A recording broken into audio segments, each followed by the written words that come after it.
Good morning, everybody. How are you this morning? So this morning I wanted to share with you some interesting information and maybe a really great process for you to really focus on and discover your purpose in life, your life's purpose. I've come across a three-step process that I think could be really compelling and helpful for you. So why do I want to talk about this? Well, as an online marketer in the MLM industry or online marketing industry, um, it may be common knowledge, but maybe not. But really, the truth is that people don't fail in this industry. They don't fail. What they do is they quit.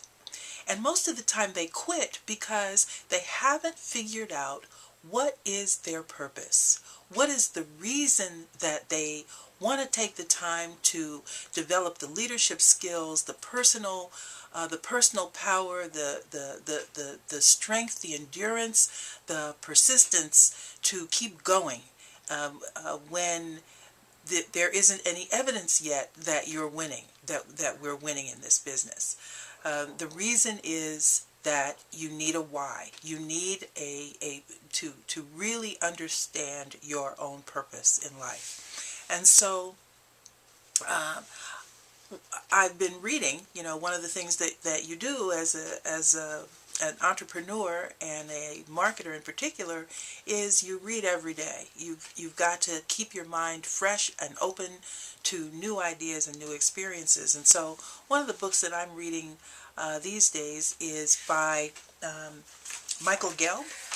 He's written a book on Da Vinci, How to Think Like Leonardo da Vinci, 7 Steps to Genius Every Day.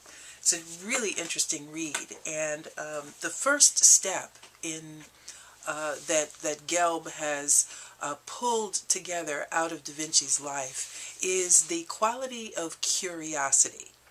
Curiosity, like just being curious about life. And one of the practices that Gelb offers in the book to stimulate your own curiosity is to create a list of 100 questions. So this would be step 1 in the process for really discovering your purpose and discovering your why. At some point, maybe in the morning or late at night, just before you go to bed, probably in the morning would be a great time if really early in the morning before anybody else gets up. Sit down and just write continuously nonstop until you come up with 100 questions that you have about anything. It could really literally be about anything.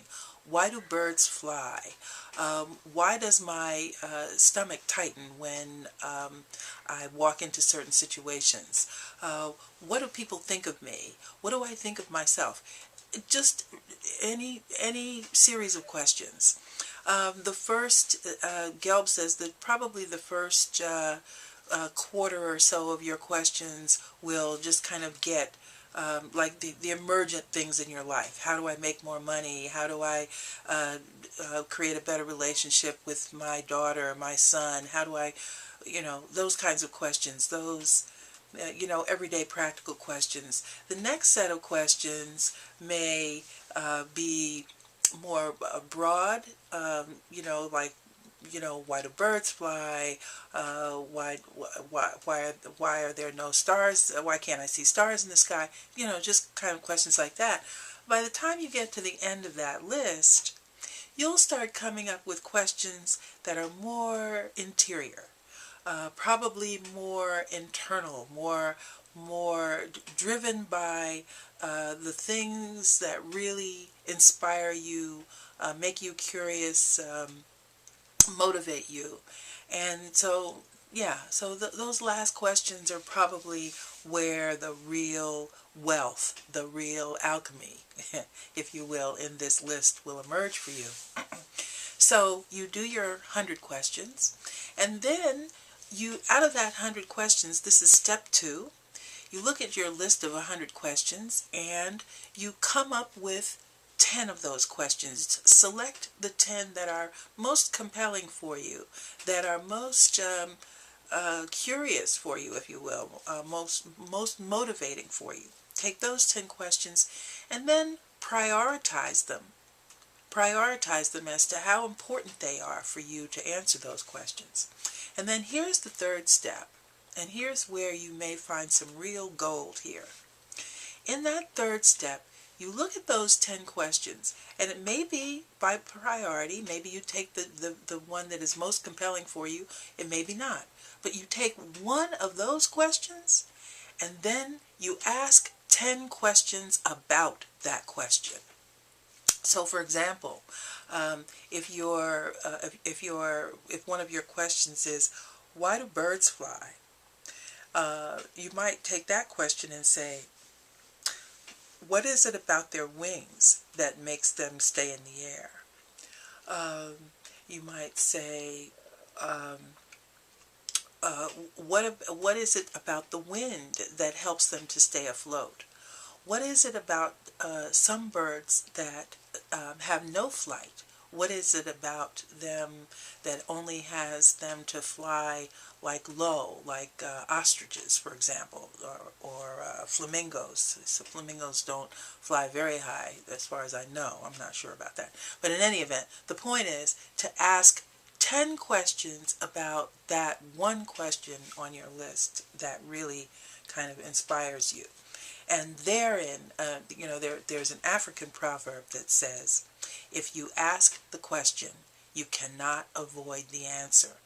Meaning that if you raise the possibility, if you raise the idea, the image of an idea in your mind and in your being, the universe can't but help to begin to respond to that question. And if you're focusing on it, you'll find an answer.